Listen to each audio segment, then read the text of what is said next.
The zombie apocalypse is a popular topic for Hollywood movies and TV. But is a zombie apocalypse actually possible? And if it is, how would it happen?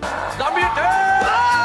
Welcome back to Life's Biggest Questions. I'm Charlotte Dobre. There are several scientifically plausible ways in which a zombie apocalypse could become a reality, and some of them might surprise you. Starting things off with cordyceps. Cordyceps are a type of killer parasitic fungus. They attack different species of insects in Africa. The spores of the fungus infect and take over the brains of the insects. With the case of ants, the fungus instructs the ant to climb up the stalk of a plant to about 25 centimeters above the ground, and then attach itself to the underside of a leaf. When the ant dies, the fungus grows a stalk out of its head, only to infect yet another ant that comes along. The cycle is never ending. There are many types of cordyceps that are catered to many species of insects. Who knows, maybe Ophiocordyceps could evolve so that they could infect humans. Cordyceps are so infectious they can wipe out an entire colony of ants. Human cordyceps might not result in the cannibalistic zombies we are accustomed to, but it's still pretty scary to think about, isn't it? Next up, neurotoxins. Neurotoxins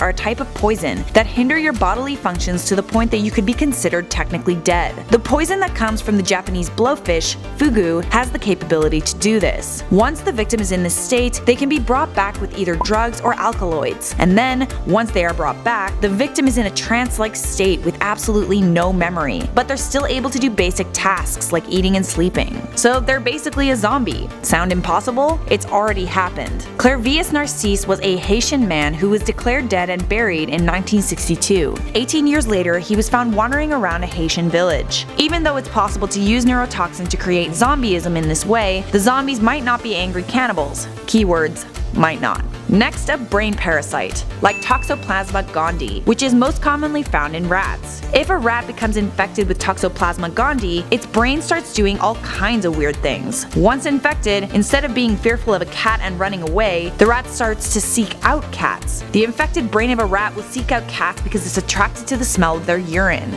Weird. The rat will find a cat, be eaten by it, and then the parasite jumps onto the cat where it can breed. There have been cases of Toxoplasma gondii that affect humans, who got it from their cats. In fact, half the population of Earth may already be infected with it. There are studies that have shown that a human that's infected with Toxoplasma gondii suffers from a change in their personality, and they have a higher chance of going mentally insane. It is highly unlikely that a brain parasite would naturally evolve to affect humans in a way that could result in a zombie apocalypse. But what if a brain parasite was engineered through a biological weapons program? Biological warfare is something that's always been tested, in both government labs and possibly by independent organizations. Who knows what kind of sicknesses or parasites could come out of a biological weapons program? Maybe one that could create a zombie apocalypse. What about a drug? Could a type of drug be created that would cause humans to eat other humans? Well, remember bath salts? Back in 2012, a naked man named Rudy Eugene viciously attacked a 66-year-old homeless man and chewed off his face. It was reported that Rudy was under the influence of bath salts at the time. The homeless man, Popo, is now completely blind from this incident. Humans are one brain chemical away from becoming a mindless killing machine. That chemical is serotonin. If a disease or parasite took away the brain's ability to absorb that chemical, like, I don't know, a genetically modified or mutant version of mad cow disease for instance, we would all basically just start killing each other. Mad cow disease is spread through infected meat products. If one infected batch hits the shelves and humans become infected, and the virus could be transmitted through a bite, you could have a full-on zombie apocalypse on your hands. As explained in this video, there are many ways in which a zombie apocalypse could become a reality. Diseases and parasites have the capability to evolve, just like every living organism on this planet. They can also be genetically engineered and used as a biochemical weapon. Let's just hope humanity doesn't get to the point where we unleash a zombie apocalypse on ourselves. I'm Charlotte Dobre for Life's Biggest Questions. Don't forget to like this video, share it with a friend, tell us in the comments below what topics you'd like to see next, and subscribe to Life's Biggest Questions for more answers.